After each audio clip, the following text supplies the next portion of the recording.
Good evening, everybody, and welcome to Thank You 5. This is Straw Dog's weekly show about what is theater, especially in a digital world. We are coming to you, oh my gosh, in real life from the Understudy Bookstore. I can't be more excited about it. I'm so grateful to everybody for making this happen, and really excited about tonight's conversation. My name is Michael Reyes, and I will be your host for this evening. I am a Straw Dog Ensemble member, class of 2018. I am also the current president of the board. Side note, if you're interested in joining a board, let me know. I've been a member of the Chicago theater community for a really long time. It's one of my favorite places to be. If you, a couple of notes. If you're watching this on YouTube, those of you who are not in the room, you can head over to strawdog.org/thankyou5 to join the chat. You can also scan this QR code. This is very new for us. So to join the chat. And sorry, what's this one for? This is the Makana, yes. To join the Makana for the participate in the conversation. Yes. Great. Awesome. Well-oiled machine.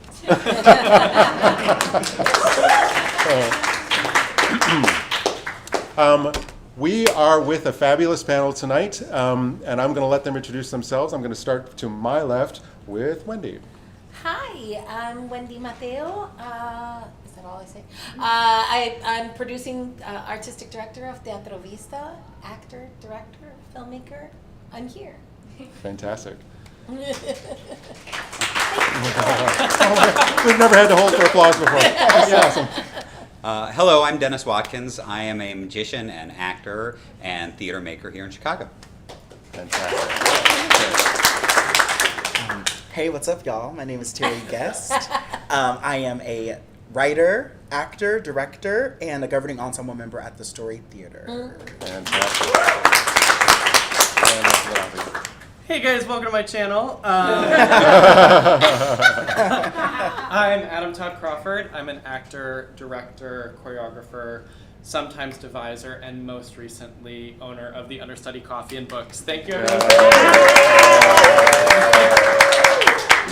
Okay, so we are going to start, as we do all these conversations, with the question, what is theater? And I'm going to let our panel self-select who wants to go first, but only for about 5 seconds, and then I'll choose someone. You know, you told us this question was coming. I did. And I thought I prepared for it, but I didn't. Theater, I believe, is a form of artistic expression that comes through the 5 senses to connect with other people. That's awesome. Yeah, That's awesome. Yeah. That's awesome. I get it. I think I agree with that. First of all, Great. I know we want a conflict here, but I I'm know. We don't want it, but we'll take it. We'll take it, right? I think of theater as a communal experience of story. Any group of people who are working together to experience story, often through catharsis, sometimes not. But that includes the audience, the theater makers, everybody in the room. A communal experience of story. My granddad was my teacher as a magician growing up, and he would always say that magic is the experience of moments of shared revelation. And I think that that's the center of what I think of as theater. Right? Yeah. That's interesting. I agree, This side is in agreement. Oh my God. So what do we think to theater fight is? now? I think we have to fight. Yeah, I was thinking about this beforehand, obviously, as well, kind of in like a cold sweat. And I was thinking about, there was a moment when I was in college, and I was in a movement class, and a teacher came up to me very gravely, and they said, Adam, you are a wonderful dancer. Please, for this next exercise, don't dance. Okay. I'm very eager to please in that way with the director. I gravely nodded. And then I said, I can do that. And then I got to the center of the circle for whatever it is we were going to do. And then as soon as the music began, I thought to myself, what isn't dance? And I sort of feel the same way about theater, that I think this is especially true in the city of Chicago, where we have such a wide variety of theater makers who are often working with opposing goals, that theater can be so many different things. And it's making my job very difficult to be able to restrict down what I think theater ought to be. I'm reminded of that all the time, obviously, here in the understudy, because we're surrounded by probably somewhere around 3,000 different ideas of what an evening of theater might be on this side, and then so many other sort of theory and technique texts of people slamming their fists on the table and saying, this is what theater must be. And they're all in disagreement with each other. I think I do agree. I'm sorry. You told us not to agree. Yes. I do agree that there are two common threads here. And it's the communality here. It's the fact that we're all in the room together experiencing it, that there must be a sense of liveness, that there must be a sense of connection in the space. And there must be a sense of revelation or surprise, that every single time there is a moment that surprises us. And we talk a lot about ritual in the theater, and we talk a lot about things that we do every time. And just the special ritual of a specific show and doing it over and over again. But every time there is revelation and surprise and magic. And I think that's what keeps drawing me back to theater. Awesome. Okay, so I have to blend in magic and revelation. Okay. Or take us someplace completely different. Or we're fighting. Wow, what is theater? Okay, I often find myself sitting in the dark freaking out about this question, and what is theater, and what is the future of theater, and how am I going to make a living doing theater? In the dark in the theater, in the dark at home, laying in bed. In the dark at home in my sarcophagus. Yeah. It's how I stay looking. I'm actually 170 years old. No. It's just water. It's just The fear keeps me young. Yes. But the thing that kind of grounds me is thinking about our ancestors standing up in front of one another in front of a fire, telling a story about why you shouldn't go in that bush over there because there's a lion that'll bite your head off, and if your mom's gonna cry and it's gonna be blood everywhere and whatever. And I really tie what we do back to that tradition, because I do think that it is that both that simple, and it's like, I'm going to stand up now in front of people and I'm going to tell a story and you're going to listen, but it's also that big of like, this is how I'm going to communicate these really important things about survival. So to me, that is what theater is. It's just standing up in front of a fire, in front of other people from your community, and using a story to teach them something that you know, or to explore something that you wish you knew. I'm glad you said standing up in front of other people, because I think very often when we start to have this conversation, maybe not, maybe it's just me, but we talk about the trappings of theater, but there is a whole well, today that's not true because we do have them here, but there's there's an audience, there's the third piece of it all, and I don't know, I mean, is it theater if the audience isn't there? Of course it's not. One of some other things that we talked about, so history, ritual, live, today, in today's world, does it have to be live? And is it theater if it's not live? I mean, I think there's a lot of there's a lot of great storytelling that's not live, right? When I think of theater, I think of a communal experience, and I know that we have art forms and mediums that allow for community to happen in different ways that are not live. But as I would define theater and my work and the work that I'm interested in both making and participating in, it's communal in a very live and real sense. It doesn't mean, we during pandemic we all had like all these communal experiences on Zoom or whatever, right? And I do think those were shared experience, and that's Theatrical. great, and theatrical in nature, and I think film is highly theatrical in nature, but I would define it differently than I would theater, because there's no communal pursuit in the instant the thing is made, or the moment of catharsis, or the moment of surprise or shared revelation. The filmmakers are not in the room, right? It doesn't mean it's not theatrical. It doesn't mean it's not rooted in story, and it doesn't mean it's not moving and powerful. But I would define theater for myself in a different sense, one that is communal that requires physical presence. Yeah.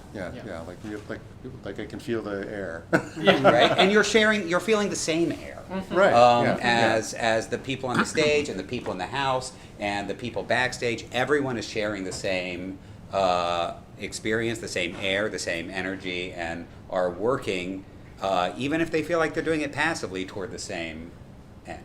Right? Technology is always a question that lately this question that we have to ask ourselves about, and what is its importance in theater? I mean, just before we went on air, we were talking about like how these cameras are so different than what perhaps we might be used to. It's going to get better. I mean, right now we can. I don't know if we're at liberty to be able to stop it, that kind of thing. But what if it gets to the point where what if we can have a real experience not being with each other? What if somebody creates like a smell-o-vision? I think it's close. That's a question that we grapple with a lot at Teatro Vista. We have moved our mission and transformed our mission to be a multimedia theater company. And so what that means for us is a couple of different things, right? You're always wondering, how do I get to access a community that doesn't get to access live theater? Yeah. As a child, Yeah. I couldn't access live theater, and I lived in the city of New York. I lived in the Bronx.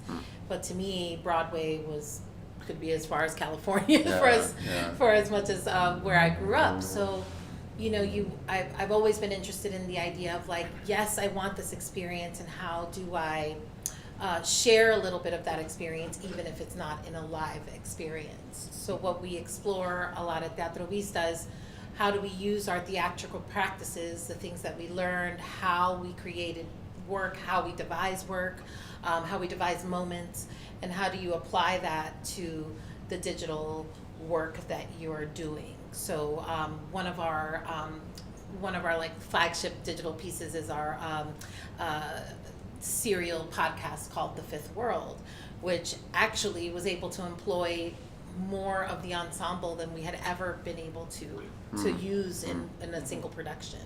And so and they did that work by doing read-throughs on Zoom and creating the script and rehearsing in the way that we do. And so maybe it's not the live experience that is, sort of exciting all of your senses at once, but that piece of work was devised theatrically, and we talk a lot about how we do that work and share that with folks who are then able to access it. So we have a piece of work that sits on Instagram, and so I'm able to show my outreach kids that I'm teaching who think I'm such a lame dork. And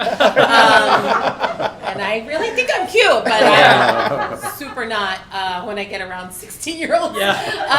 But to be able to show them something like Detective Q, and I can say, hey, this started as like this real strange like mime noir stage act with Gabe Ruiz and Marvin Chiava, and everybody would always think we were weird. We would do shows together and people are like, what is this? But to be able to manifest it into this like moving graphic novel that is a minute long on Instagram that can capture and reach so many different people that we can't get into the theater all the time. That's a part of that communal aspect of how do I reach that community through these theatrical processes. So you're getting some response from your audience. Absolutely. But yeah. it's maybe not immediate. No, Yeah, and that's my yeah. ego that needs the immediate, but you do get that engagement in a way that we've never would have reached those people And- had we not created it. You Go ahead. I was gonna say, do you feel like that's about that working in those mediums, the digital medium is about bringing people into the theater to experience the work that happens in the Yeah. room? So it's like, It's like a It's not step the end. two. It's not its own. It's a recruitment Yeah. Okay. It's a little bit. It's definitely it worked like that out of like happenstance, Yeah. right? We were like, oh wow, we couldn't do theater, and so people started listening to the podcast, and they loved it, right? And we really went deep in on like the sound direction and like putting you in a world. And so then when we were able to get the show up, there were people who walked through the doors Wow. because they had heard that. So it's like, you know, I don't know that that's how you do the thing, but I think that there are a couple of ways to think about theater, the theater, and the theater practices and ritually. I think that's very cool because both of those things are true. I hate that I said that for like the second time already tonight. in like 5 It's a minutes. theme. No. Forgive me. But I think that it's both true that I really do inherently believe that what makes theater theater is that we're all in the same room together. And also, you created something that's really special, meaningful, and connective, even by not being in the same room. And I think a very exciting side effect of the pandemic is that a lot of theater people have gotten less precious about what we do. And I think there's a lot of reasons for that. I think it became really hard to justify the idea of sacrificing everything for theater in the pandemic. Yeah. When most people said, wait a second, I can do a job that pays me just as much or more, that takes up less of my time, and that I go home feeling creatively satisfied in one way or another, and it's not the theater. How did that happen? So the people that came back to theater have a little bit of a different, more boundaried relationship to it, you know? That like, okay, I'm gonna do this on my terms, and I'm gonna do it in a way that's exciting to me. And I'm gonna handle it a little bit less delicately. We're gonna throw it around, and we're gonna try some different things and tear things apart and put them back together. And maybe the podcast, I wouldn't define a podcast as theater, and I don't think that's what you're saying either. But it used all of these very special, very meaningful tools and connections and ideas that we got from being in the world of theater. And so I think that, you know, I think people tend not to buy it so much when you say something like theater is the one and only way to do something. You know, it's the only meaningful the only meaningful artistic medium out there. I think that's crazy. As like a consumer of visual art and TV. We and use music. other art, and when Exactly, we do, yeah. And so we should learn how to remix as much as other kinds of artists do. And I think we are learning that. I think a lot of people out there are getting excited about different art forms and how do you collaborate with a musician in a more meaningful way, and how do you collaborate with a visual artist in a more meaningful way, and all of these sorts of things. And so I think that's so cool that Teatro Vista is expanding what it means to not to make theater, but to be a theater company. What is it? What is your end goal in doing that? That's interesting. I was just about to say how your prior comment that, like, you know, oh well, so we're getting a new level of focus by expanding, which is a both and. Yeah, exactly. So yeah, did you have Yeah, you know, I for one am really excited about how technology is going to change our definition of theater. Okay. I mean, I think that movies changed our definition of theater. Yeah. We sit in a movie theater and we can also have a communal experience. I felt that way when I saw Barbie. I was like, wow, there are so many people who you know, I love the movies. I go to the movies often, but seeing Barbie, I could feel that there are lots of people who are like, yo, this is my one movie this year. Or, you know, which is not how it was when I was growing up. When it felt like every Friday you would just go and see whatever's playing. But that experience, people were dressed up, they were so excited, it was communal. And that felt like going to a theater. And it's different because, of course, the technology has changed that. But I, like you were saying, I did not grow up with any kind of access to live theater, so I learned about theater through YouTube, honey. Oh. Okay? Yes, type it Bernadette Peters. Yeah. Okay.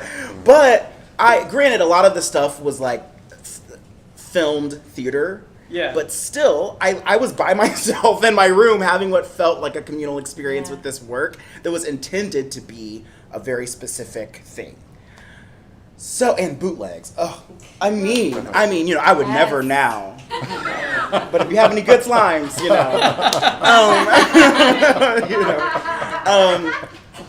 but yeah, like I got so much of my theater education through technology, and I'm excited for like what does it look like if there's a VR, like if I could go to a VR place and I could see a Broadway show with other people, but here in Chicago.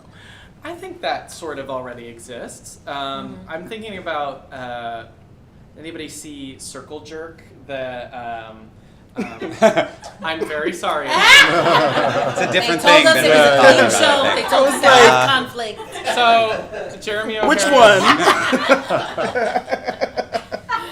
During the pandemic, Jeremy O'Hara's produced, he got a grant from HBO, like just a lump sum of money to produce small theater. And one of the things that he produced was this insane piece of theater called Circle Jerk that was produced in a theater, but it had roving multi-cam, and so they would move from set to set, and then they cut to views in the backstage area while the actors are frantically changing and then seeing them go back onto the stage. And so that was streamed live, but had this incredible choreographed quality of like watching an edited piece of TV, like watching like a multicam sitcom or something that had been edited down to the ideal camera angles. And I'm thinking about on the theme of like YouTube theater, I'm like the MTV Legally Blonde. Yes. There is. Yes. Okay. The people exactly my age know all. But there's this surreal thing in the beginning of it. I love watching it every time. You can only watch it in like 240p. But the audience of like 900 teens in pink screaming before a Broadway musical, like you don't get to see that very often. But like that particular context worked so well. And I'm thinking about like the National Theater at home. Like they film their show. Yes? Okay. The way they film film their those shows shows. flawlessly. Yes. It feels both like a really well done Yes. movie and like, oh, that perfect undressed moment of watching a real actor on stage. They capture both of them in one way or another. And I think that we have to, again, not be precious about it. Like, in order for it to really work, you can't just stick a camera in the back of the house and hope for the best. Like, you don't watch a play like that, you know? You don't watch a play holding perfectly still and never moving your neck and also never hearing any audio from the people next to you, you know? You, in a real experience of watching a play, you hear the gasps and the sighs of the people around you and the laughter. And you look around and you see, one time I was watching a show at the Goodman and I saw one woman open like a party-sized bag of potato chips, and then a woman a couple rows in front of her was watching a basketball final on her phone. Oh no. I'm like, you know what? Fine, cool. No, I'm sorry. I do wonder. I wonder why they paid the money for the ticket. That particular person. Yeah. But I think that is a thrilling part of watching theater is seeing the people around you and the people that really integrate making filmed theater work well are the people who lean into some of those aspects that are not just this is my seat in the house and this is the only view I see, you know? Right. So I'm Because wondering- your eye moves around while you're watching a play and you don't, like, not every theater company has put the level of thought into putting their play online Right. as an audience member does, and as an engaged audience member does watching it, you know? Yeah. Your eye all the time when you're watching a play is not looking at the person talking, but looking at that thing over there and the whole stage picture, and oh, you kind of zoom in on this thing that is not maybe what the director intended, but it's part of the full experience of being in a room together. And I think that to do it really well, that's what we have to do. So, audience, is there a hierarchy here? I mean, is the audience like? It seems like what I'm hearing a little bit is, you know, the communal experience is, it's cool, if we're all on stage together and having that communal experience, well, what's the point of it? It feels like I first keyed into it when you were talking about watching Barbie and your experience of being in the room with the people that had a shared experience with you, but the actors weren't there. The technical folks weren't there. I mean, so they weren't sharing in that, but it was still very powerful for you. Well, you have a different communal experience, Yeah, right? okay. Your community there is the audience, right? And you're taking in the work that somebody else has done. You're not taking the work that's happening live in that second, and your community is the rest of the audience, right? And what I think of as theater, your community is the whole room. It's everybody in All there. sides. And it doesn't mean that the folks who made Barbie are not in some way tapped in or driving that communal experience. They're working for it. They want what you experienced. They worked for it. Yeah. They're not working for it in the moment. They worked for it, and they're in the case of Barbie, right? But and they're feeling that they think that it's going to create a communal experience for the people in the room. Not every film does that, but they want to, and they made that thing, and then they put it in front of a community for the community to experience, right? In our day and age, we're all participating with movies all the time, right? So I don't mean to say that their participation in it is dead at that moment, but I think the community experience is defined by the people in the room. Yeah, I really do think that at some point, we'll get smell-o-vision, or we'll get I the do ability think to that talk. has But to until that happen, happens, because I think that we have evolved as a people, and if art doesn't evolve with the people, yeah. then are we making it for the people? So we are at a place where our attention spans, people might be actually diagnosed ADD, or we might be nurtured into that because of this device. Interesting. And so how do I think that, to me, it feels like that's why immersive experiences are so popular, Yeah. because people need to feel it soon. Because if we don't feel it soon, I'm gonna disengage and I'm gonna look on my Instagram. So it's like, the lady was like, you know what, I'm gonna pull up the basketball game. I mean, what is that? You're hearing an experience. So I think that the way we write plays, how quickly the dialogue comes, how short, I think all of that has to be taken into account, or has to evolve in some way to meet our audiences where they're at. Sure. But I think also, I was wondering is it the technology that's driving people's focus, or is it just, people's taste evolves over time with new media and that sort of thing, that people my age grew up with Vine, and telling stories in 6 seconds. I don't even know what that is. So it's it's 6 seconds of video. So just that short rhythm of telling a story. And so I think, there's a certain group of people who would say that we just don't have good attention spans. I think I might counter that there's a lot of people out there who are just very literate in storytelling. And if you're not getting to the point, we already understand what's going to happen here. You don't need to take 40 minutes to explain this part of the story. You can do it in a more concise and thoughtful way, because our time is valuable. And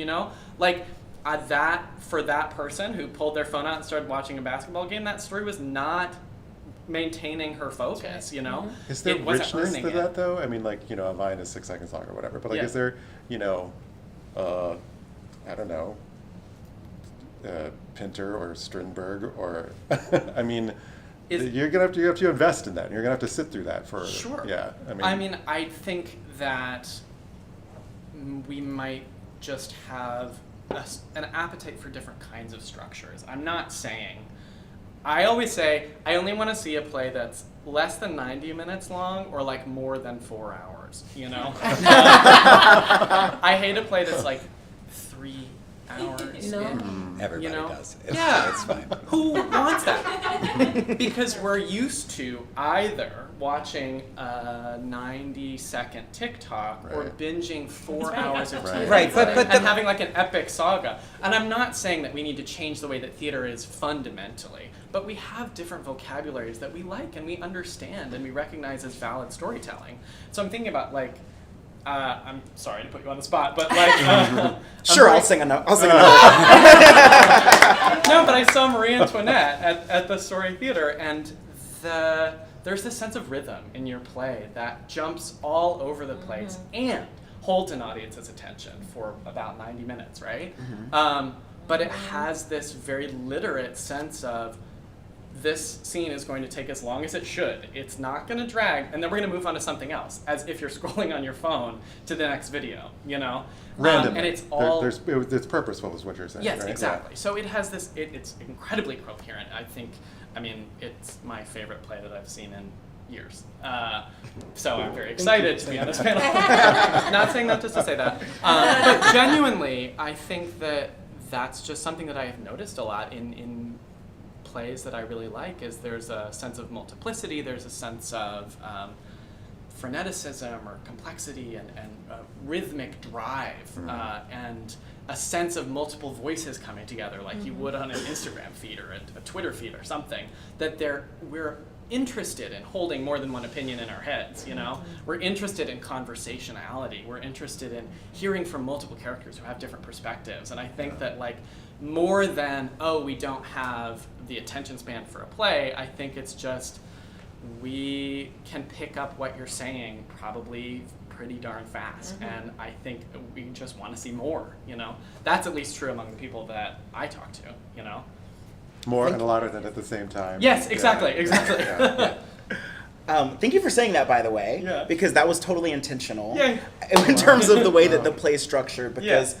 I, like you, I mean, I grew up in the Vine generation. Right. And we get on our phones that endorphin rush every time you're swiping and you see something funny or you see something sexy or you see something, or you see Beyonce. Yeah. And I think that whether you can call it shorter attention spans, you can call it whatever, but I think that it is harder to, it does take practice. It is a skill to sit and invest in something that doesn't give you that hit every couple of seconds. And I think of a movie like Tar, which I loved because I am practiced. I love that kind of like slow, A movie where nothing happens. Yes, especially with a white woman in middle age. Yes! Oh God. That's a different panel. That's exactly my opposite. But I told all of my friends to watch it, and they all hated it. They all found it to be boring. Nothing happened. Where's the action? Where's the drama? And I think it's speaking to that sort of like, yeah. I mean, when I was writing Marie Antoinette, I was totally aware of the fact that every couple of minutes we needed to have an idea, Yes. a new idea being presented that all fits into a theme. And I agree with you. Sometimes I see plays and I think I get so much storytelling every day. TV, on my phone, Instagram, podcasts. I'm like always listening to stories and I'm getting new ideas. So it doesn't take 45 minutes to give me an idea. I can, in fact, I'm usually like a couple steps ahead. Like I'm already in the second act. Yes. Well, I mean, it depends on what you're serving there, right? Because we consume story all day, every day, right? And everything we do, it's just story is thrown at us. But the Instagram story is quick and easy to consume because it's accessible and it's quick, but it serves a different need in me as an audience member than Tar, than a 3-hour play, than whatever. And it the community is doing different work, right? The community is participating in the work of the play, and you're participating in it when you do it this way. The storytellers are just serving different needs. And the communal need that happens in what I think of as theater is what we're creating there. When you're creating an Instagram story or a social thing or a film, you're serving a different need for a different audience, right? Yeah. And if theater is a communal experience, then our job as theater makers is to serve that community. It's a service job. And if we can enter it with a service job and bring those people into a 90-minute or 3 hours experience, then we're doing that in the theater. And it's just different than doing it on it. Like, you're still serving your audience in a different way. It's just that community, that live experience, or the effort to, not the effort, the intention to bring that group of people together and serve the need that they've all gathered in search of is what we do. So then is a Nicki Minaj Instagram Live theater? Oh, If you have to me? people I've who are never seen writing, one of those. Yeah. if you have audience members who are typing in and responding, they're all together. Well, But that's an Nikki's that's not an in the interesting- room. maybe. Yeah. Okay, so No, that's thank you so much. This has been amazing. We do have a list of questions that our audience is We can really forward to us. Yeah. So I'm going to stop. Feel free on our Discord server to chime in on this part of the conversation too, Yeah. because there's so much more to talk about. But nevertheless, we do have audience members that have posed questions, and Kyle is going to send us the first one right now. So I'm gonna just do it real quick.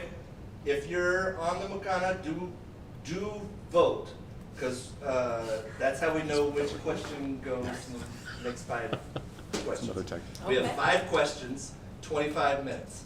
I'm gonna put it. Okay. I'm gonna give you the first question. You have 5 minutes to answer it. Okay. Ready? Feeling left So think out. fast. And so you have to vote. What is the next question? Go on your chat. First question. Ian Davis from Chicago asks, has there ever been a moment where you have thought of leaving theater altogether? And if so, what brought you back in? This panel, no, I'm joking. It's over. That is a very 5 loaded minutes. question. Yeah. I'm gonna go real quick. Okay, theater to me, as a woman of color, a Black Latina, was never kind as I was coming up in the early 2000s and mid 2000s. I found improv, I found a freedom, that brought me into theater, and then I came to Chicago, and then it took away some things, and then, myself and my partner we've always done things with duality. So improv, our sketch was theatrical, our theatrical work, our drama work always has comedy, and so we were brought back into the world, and in the pandemic decided to run a theater company. So I don't know what the answer is, but Because you had to. You had no choice. Okay. Okay, who else? Yeah, go ahead. Yeah, I'll go. Yeah, I think there was a moment where I felt like the theater community as a whole was built on a kind of self-annihilation that was not necessary. And it didn't serve us as artists, and it didn't actually do what it said it was going to do, which is, I don't know, elevate us or elevate our audiences, whatever that was going to be.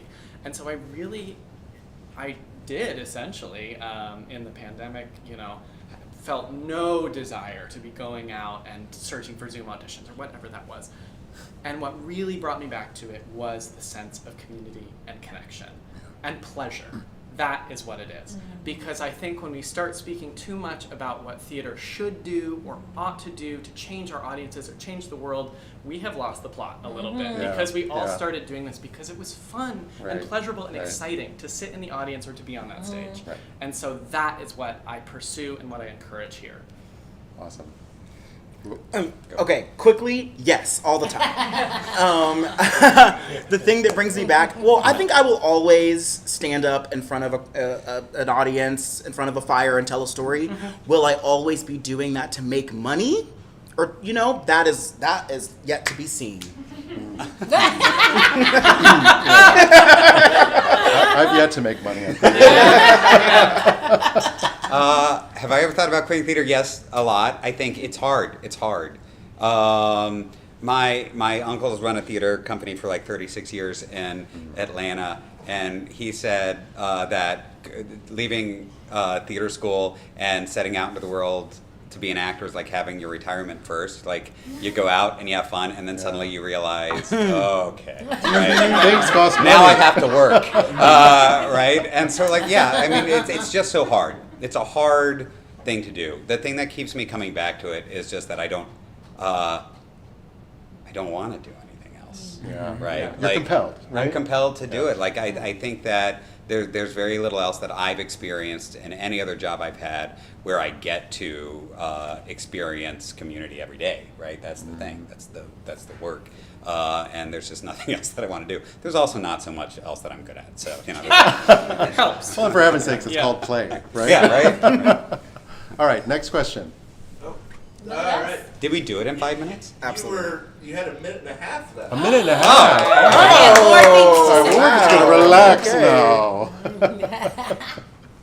I'll stop this. Just relax a little bit. Fantastic. Leah Roth Barsanti from Chicago asks, how do you address the question of access? We have stated as a community that we want to create theater for a wider group of people, but it is still true that being in a room for an amount of time requires both disposable time and income. Ready, go. I'll start us off because I've got an answer from Straw Dog. We're forging ahead with a free theater model. So we're attempting to create access by removing that particular barrier. I don't know how we yet lower other barriers, like, you know, how do you get to the theater, like, you know, making it you know, truly accessible. But that's one way that we're starting to do all that. How about I all think y'all? it's such an important question, right? There's so much about, I think what always used to bother me about being a young actor and being cast in things is I was always cast for like the outreach show or the outreach thing, which I can't even stand that word. We've tried to change that word in our own organization because I don't think theater is about reaching out. I think it's about blooming where you're planted. I think it's about serving the community that you are in, whatever that may be. I think what we are looking to do, hopefully at Teatro Vista very soon, is asking what the community what it wants to see. Imagine that. Because just assuming that like this was for you, you know, and it's like okay. Shaking your finger. I didn't sign up for this. So I think when we talk about access, we should talk about bringing our work there and asking them if they want it, and asking them what else they need and how else can I get involved in this community to show you that I am faithful to it, that I live here, that I'm a part of it, and that we want to tell stories of it. That's awesome. Yeah. I can go. ahead. Yep. I have a pretty specific connection to this in the sense that the understudy is sort of its own ad hoc venue, you know, that we do volunteer our space or give it for as little as we can and still pay our staff. And we don't have all the trappings of a full theater, but we can have theatrical experiences here. And you know, we do theater here when we can because we want to, and not because we feel like we should or we need to impart something to our audience or to the community or to teach anybody a lesson. I don't like theater as homework, but I think we can still have important and exciting conversations like we did Witch by Jen Silverman, and I think that play was so good. I had nothing to do with it except for changing the lighting while they were doing the reading, and it was so cool. But yeah, I just So think opportunity. You're giving opportunity creating for other- opportunity. yeah.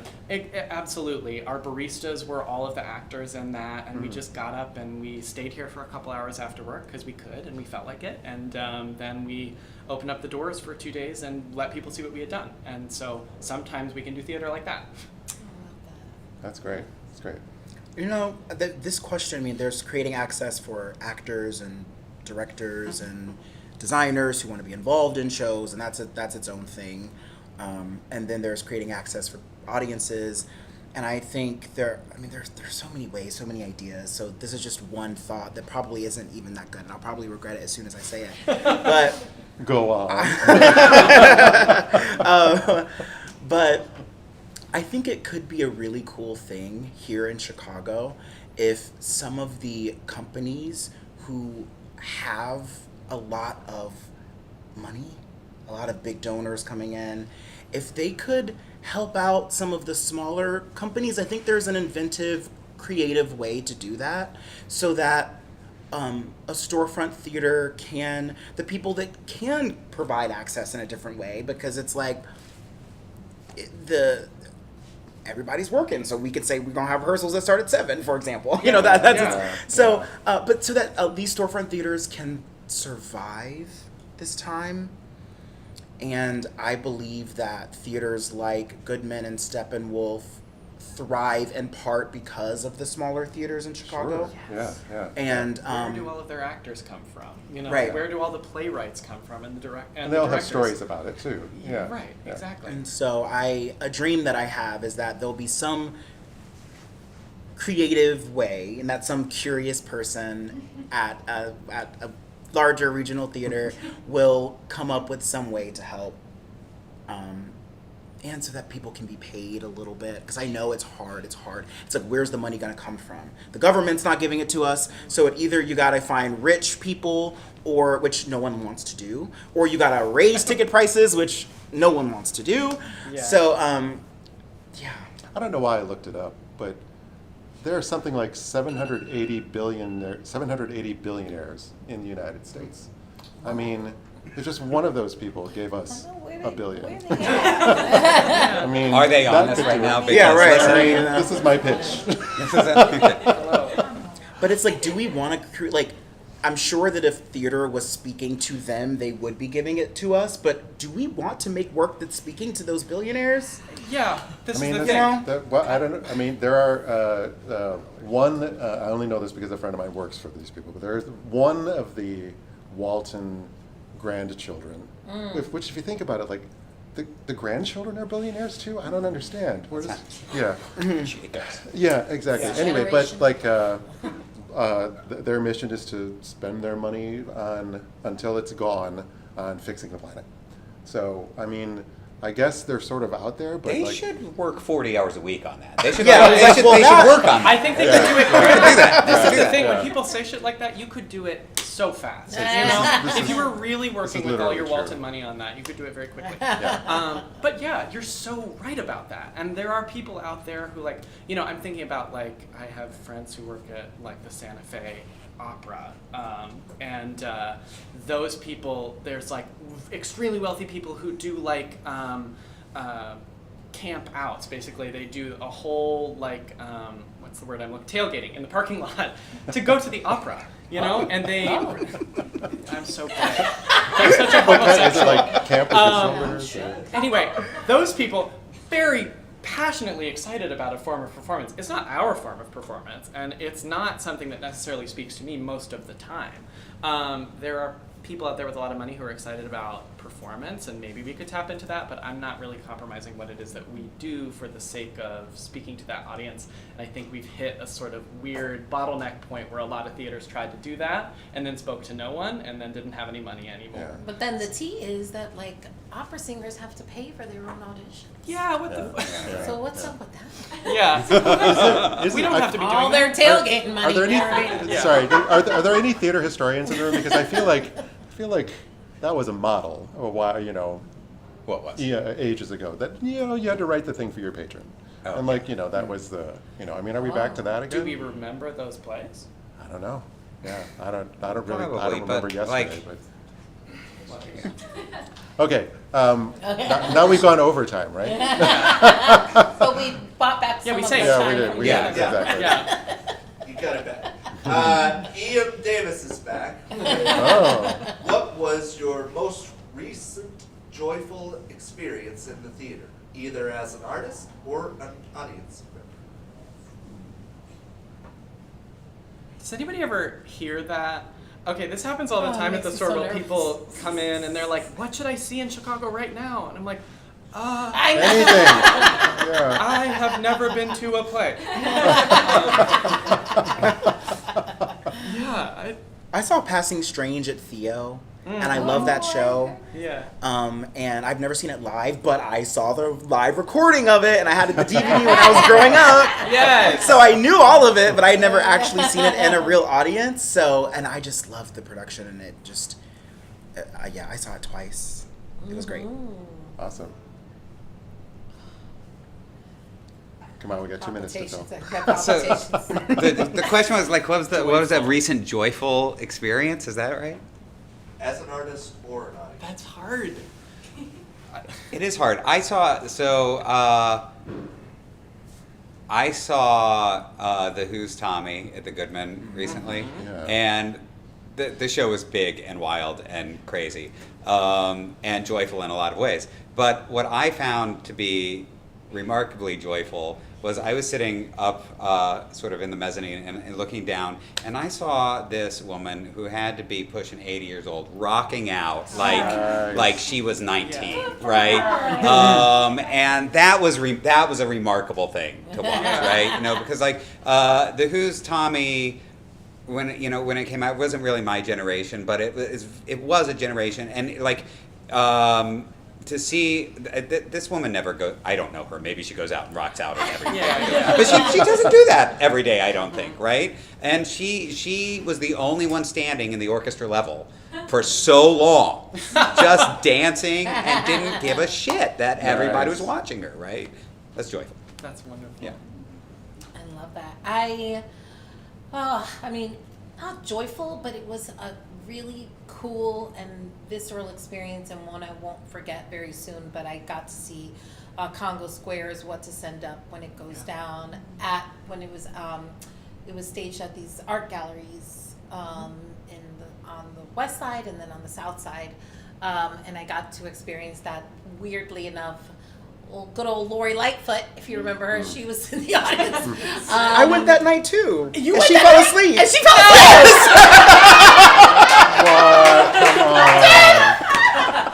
And there's a lot of like standing And and I was sitting. like, You gotta work I was hard. giving her the eye. Yes. There's not that much.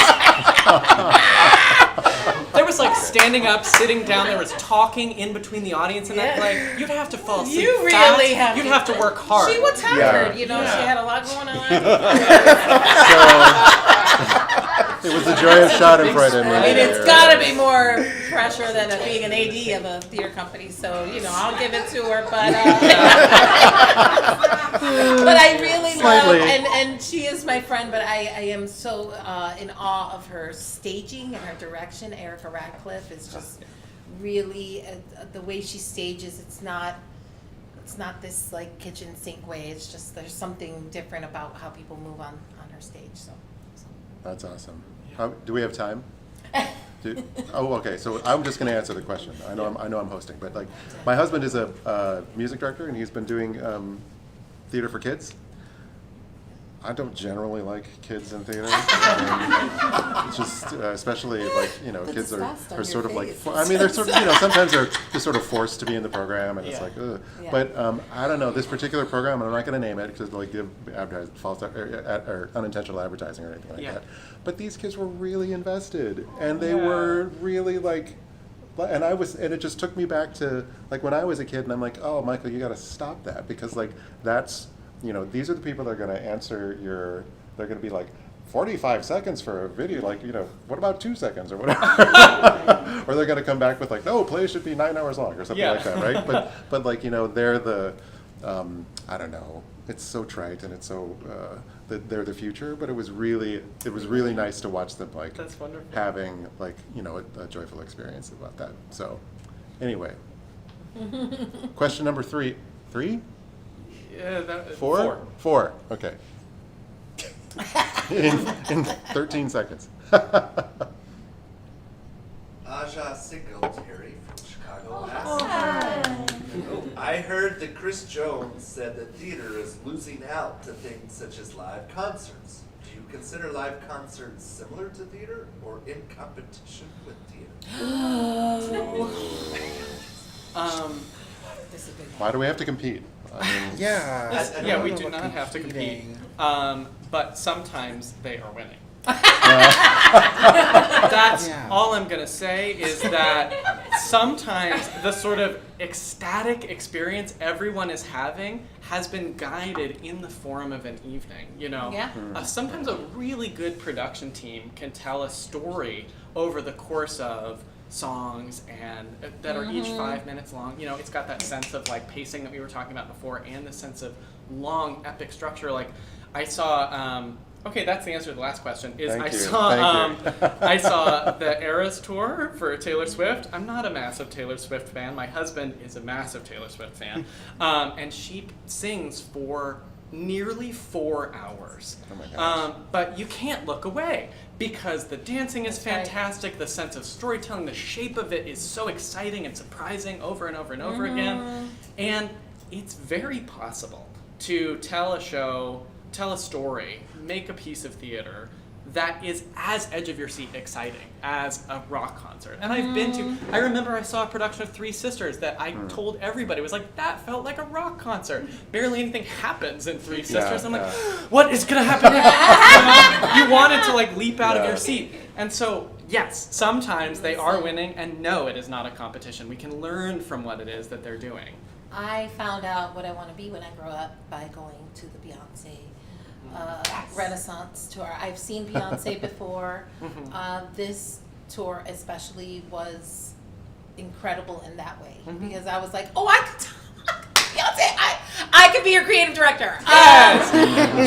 It was gorgeous. It had a focus. It had themes. It had storytelling. It incorporated projections. She did not stop, and sometimes she did, but she did it very intentionally, like sitting in a seashell so she could get her energy back and come back. So like it was just, Well, I agree. all. I don't think we're in a competition, but I think we have something to learn and gain from those experiences that we have. But they Right. do have money though, and they do have like all the. But the things there's a that little I'm money talking went about into that. are not tour, about right? that. It's about what I said is pacing and energy and a really clear, concise focus That's on right. your story. You don't have to have money to do any of those things. You know, you can share the vocabulary. Yeah, and but- they get to have a lot of. And you have to be delivering something that people want to show up for. Yeah. Right. Yes. And I think, one of the things Chris Jones was talking about there was the fact that I couldn't get downtown and back from my shows when Taylor Swift was in town for hours, right? It takes me 20 minutes to get home. What the hell, right? There's so many people here to see Taylor Swift, and that theaters are experiencing something where people aren't showing up in the numbers that they did pre-pandemic. And so, I mean, the question of are we losing to them is no, we're not losing to them, different game. but maybe we're not serving our audience as clearly and strongly as they are. And so you've just got to, again, I think it's a service job. So I think when you serve people, they respond to it. They show up, right? So, and I think a lot of theaters in Chicago are serving audiences very strongly. But I do think that we're not losing anything. We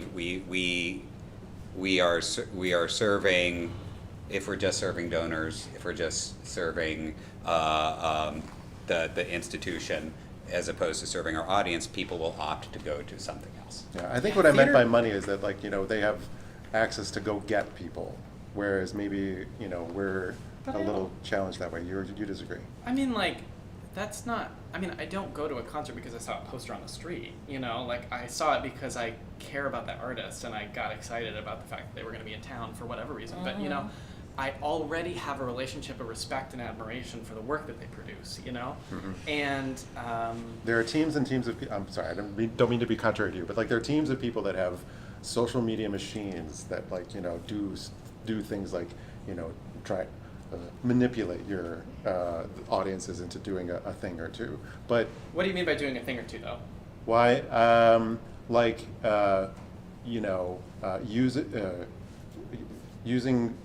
putting out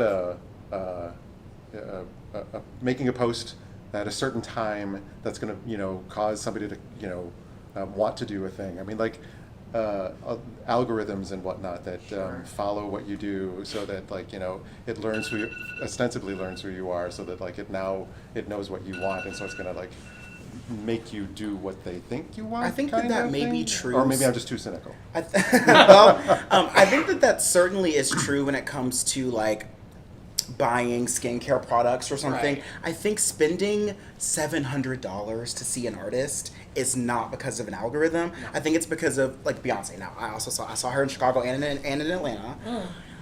And I have given that woman so much money over the past 25 years. I always say, I know I paid for Blue's first year of college. Okay,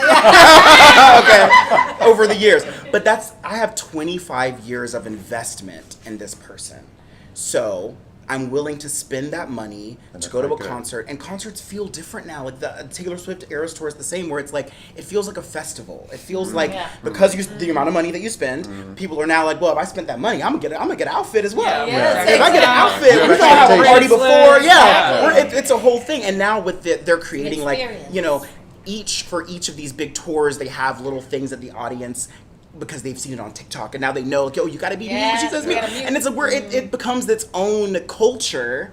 And I think theater sometimes, I'm sorry, I love theater. It sometimes feels like homework, even for Yes. me, where it's like, oh, I gotta Okay. see my friend in this show. I know. You know, To go back a little bit to that sense of like accessibility, or how do we open it Yeah. up to people, a lot of it is about like policing audience behavior, or like this really gross tone that you feel in the lobby of like, oh, I'm not dressed like everybody else, I don't want to come back here, you know, or like it's pin drop silent before the show starts. Yeah. Like, I don't want to be in an audience like that, and that's not how it feels when you go to any concert ever. Yeah. Why did we create theater that feels like that? You know, we don't have to. And I think that we can make intentional changes to make people feel more welcome to be themselves when they enter the theater. They have an active sense of relationship with the play while it's going on, and that they talk about it afterward. We can do that. We're not doing it very often or very intentionally, but we definitely can. Yeah. Awesome. Last question. Look at us. Cassandra Rose from Santa Monica asks. Oh. Hey, Santa Monica. Got all excited. We're global, y'all. Wow. Here, look. Cassandra Rose, Santa Monica asks, how do you take care of yourself after being vulnerable in your art?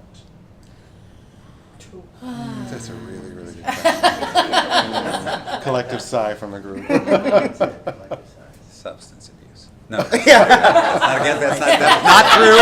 I don't really think that. Chocolate is a I wanna take substance. that- Yeah, is all thank I'm you, saying. thank you. Yeah. Yes. I call my mama and my siblings. Yeah. And I there's a lot of taking care of myself before the vulnerability too. Yeah. And I've been doing theater since I was a kid, so there is a practice of it as well. A muscle. Yeah, but I think it's my community and like making sure I live far from my family and live far from a lot of my close friends from home. So making sure that I like keep in touch with them and try to stay open and vulnerable with them in my real life. But it's hard. I have a cynical answer to this question. Okay. Which is that I try to remember that theater is not that important. And I think that, you know, I went to a BFA acting program, and there is a really strong Kool-Aid, you know, for the 18-year-olds out there, that we are meant to dedicate everything, to give up everything for this higher power, this sense of creativity, or whatever that thing may be. And so it can feel really demoralizing to have had people tell you, only do this if this is the only thing you can do in the world. You need to give everything to this because it's the most rewarding thing ever. And then walk off the stage and feel like shit. You know? What if the only thing that you spend your time doing or thinking about isn't making you feel good right now? That's not very good. You know, that's not what that's not what I'm trying to do. At the end of the day, it was a play that maybe 40 or 50 people came to tonight, or 100 people, or whatever it may be, and they had a nice time, and they probably won't think about it tomorrow. We want them to, but they probably won't. And so, like, it's also a job, and we need to find a way to have a healthy work-life balance with it, and that is our own personal working thing, but remembering that it is a job. It might feel like a calling sometimes, and it feels really special when we're doing it, and it's meaningful and it's good, but it has to, first and foremost, for me, be a job. And you have to find a way to develop that sense of boundariness with it. I don't think that means giving any less when you're on the stage, but letting it go after the fact, because my shift is over. And I just want to say that is so like when acting, that is so much easier. I find that really difficult when writing. Oh yeah. Because Yeah. it's still in there. yeah, it is Yeah. so personal in a different way, and it's and especially seeing my own work, that's when I feel the most vulnerable. And I don't have an answer for that. That's just Is that an like observation. You've but built your community though, that like Yeah. people you can go to. Yeah. you Well, know. and also you were just saying you've been in theater for a long time. Yeah. And so is in the grand scheme writing sort of a newer practice than being in theater? yeah, then being an actor, yeah, So it's a newer sense or at least of a aftercare. writer professionally. But I Yeah. very much relate to that like I don't really get stage fright before going on stage as an actor, but like, you know, I staged a reading here as a director, and the sense of like full body dread I felt before. I've never felt anything like that. I was like, oh man, this is just a totally different experience. And so it's something we got to figure out, you know, if Yeah. we want to be different multi hyphenate artists. But like, it really is a different feeling. I very much relate to that. So theater is a practice. It's a Yes. job. It's a practice. It's a practice that has That's right. balance. It's like doing yoga. You got to do it like you know over and over again, so you like eventually get better mobility. Yeah. I think there's a lot I do to take care of myself, like Terry said before the process. I think I'm at a stage in my career, what do they call it, mid-career, whatever, that, you know, I've done a whole lot of free work in my life in this art, and that didn't necessarily elicit the things that I wanted to from it, which all I was seeking was enjoyment, joy, the joy that I feel from play.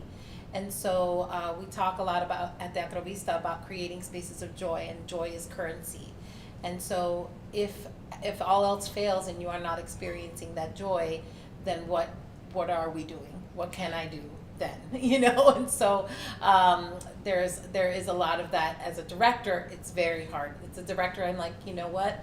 What I'm doing is creating this space of joy, facilitating a space that everyone can experience that, or at least experience have a good experience while building this creative work together. And then I gotta let it go, and then I find ways to breathe through it and to let it go for the moment, because it's not that serious. Yeah, right.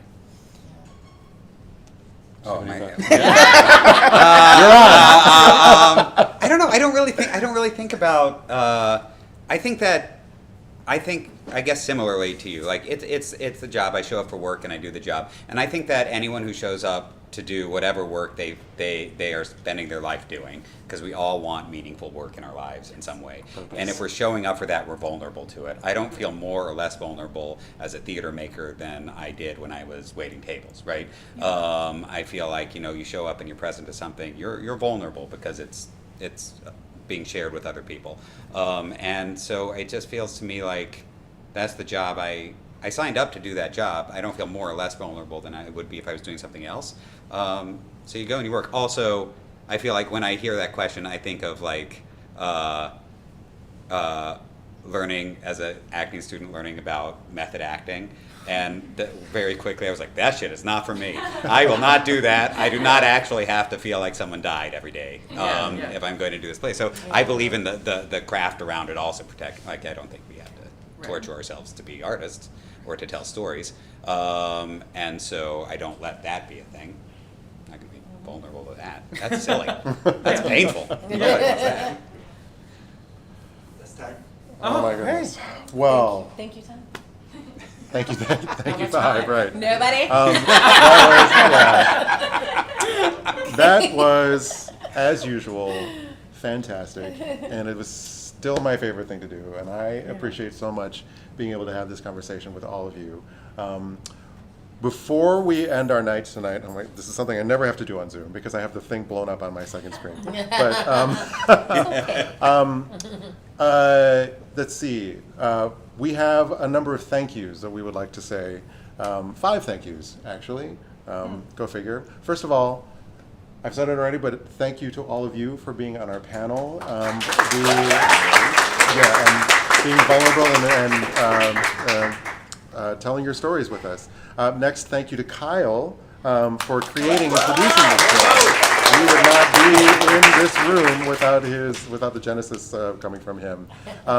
We do need to thank Office Hours Global, Edwin Ruiz, and Mondo Machine for helping to make this possible.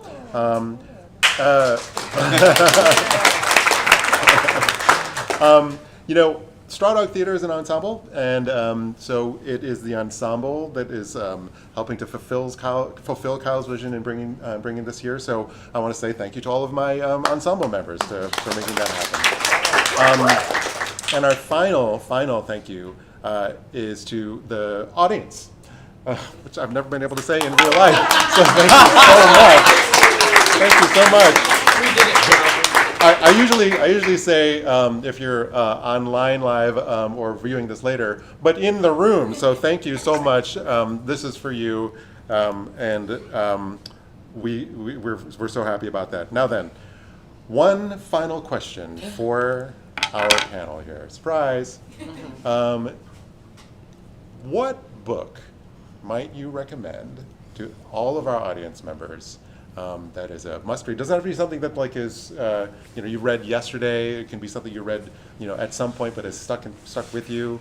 I'm intentionally not going to start with you because I feel like you've got so I'm going to pass it on to Wendy. Oh gosh. Yep. I'm a mom now. I don't read a lot. One of the most impactful books. It's funny. Okay. Let's rewind. One of the most impactful books, one of my favorite books of all time, is The Brief Wondrous Life of Oscar Wilde. It's a beautiful tale, talk about storytelling, and really encouraged me to tell the truth in my stories, and not just tell what I thought people wanted to hear about my family or about my upbringing. And then I did this because I thought you said a recent one. So I picked up actually a book that when I was here a couple of weeks ago, Tadashi Suzuki, I've never read before, The Culture of the Body, which is really cool and is giving me a lot of ways to think about how I'm directing Bernata coming up. So Nice. Awesome. You've got to come back, ma'am. Okay. God, book. It doesn't have to be a book. It can be a book. Okay, the first book that popped into my head was a book called Underground Railroad by Colson Whitehead, which Yeah. I just loved. And I write about history, so I was really fascinated by the way that history was utilized in that book and sort of queered. I don't mean queered, but I mean queered just like fucked with. Yeah. Which is the technical term. Yeah. So Another definition. Yeah. Yes, I identify yes. as fucked with.